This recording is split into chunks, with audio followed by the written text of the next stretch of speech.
All right, what's the scoops? I'm Davey D along with Lina Girl right here. Aloha, family. You know, yesterday, Island News reported that the U.S. Navy released a draft environmental assessment of proposed plans at the Pacific Missile Range facility on Kaua'i. Yeah, and that proposal seeks to increase training and testing activities conducted by the Army, Air Force, Marine Corps, and Military Defense Agency. And that's over at Barking Sands on Kaua'i and the island of Ka'ula, which is a state bird sanctuary southwest of Kaua'i. Now, the plan would include air-to-ground bombing exercises, live-firing artillery exercises at water or air targets, helicopter takeoffs and landings, and increasing the amount of times the military would drop inert bombs on Ka'ula from 25 up to 35. Now, does anyone remember Kaho'olawe and, of course, Pohakuloa, Makua Valley, or more recently, the contaminated water caused by the fuel tanks at Red Hill? Now, to help us sort out this head-scratcher is Dr. Keanu Sai. Dr. Sai has a PhD in political science from the University of Hawaii at Manoa, specializing in international relations and law. He's also senior lecturer and affiliate faculty member for the University of Hawaii and a retired Army captain. So he's more than qualified to discuss this topic with us. Aloha, Dr. Sai. Aloha. Mahalo for joining us. And can Good to be here. We also, he's our go-to guy when we want to talk about international law. Oh, just understanding it a little better instead of having to read the really thick books. We just call Dr. Keanu. Break this down for us, bro, please. Now, from a legal standpoint, what do you think about the Navy's proposed use of the land of Ka'ula and the coast of Kaua'i? I think before we can get to that, we need to understand how did the Navy get to this point, right? So the Indo-Pacific Combatant Commands and its component commands, Army, Navy, Air Force, and Marines, actually traces back to the Pearl Harbor Treaty of 1887, where the United States was given exclusive access to Pearl Harbor. But Pearl Harbor was supposed to be used as a refueling station and repair station, not a military station. In that treaty, it stated that the treaty would last for 7 years until 1894, and it would continue unless either the Hawaiian Kingdom or the United States gives notice to the other of its intention to terminate. Once one side receives the termination notice, then 12 months will kick in and the treaty comes to an end, okay? So the United States has not submitted any notice to the Hawaiian Kingdom because the Hawaiian Kingdom government was overthrown in 1893, right? So that's what continued the United States presence here. And in 1908 is when the US Congress allocated monies for the building of Pearl Harbor as a military installation.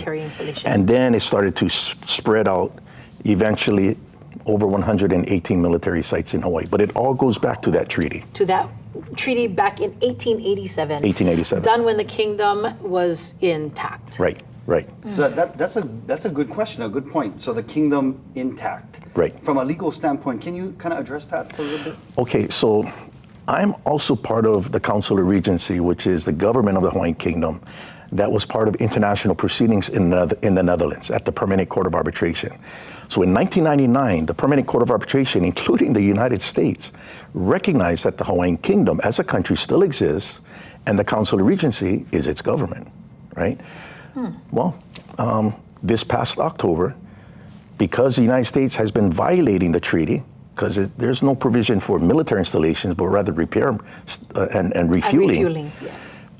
We initiated the termination, and we submitted the notice of termination back in October, and the United States received it, the State Department received it, I believe on October 26.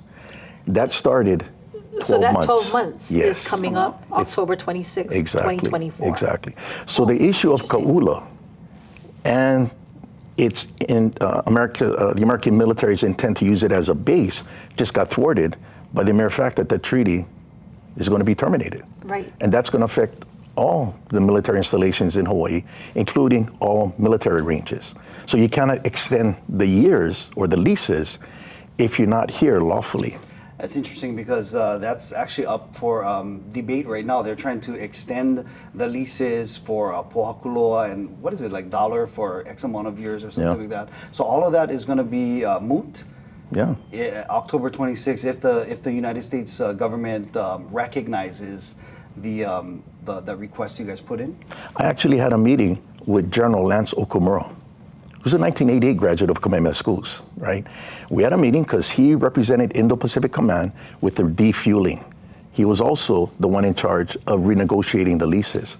I met with him about this very issue, about the termination of the treaty. He acknowledged, got it. And then he says, but it's going to create chaos when the military withdraws.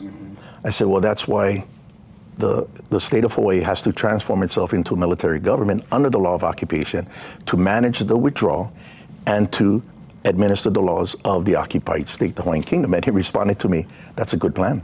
I said, yeah, it is a good plan. So they know what's going on. It's just the people in the public find out later. Yes. Yeah.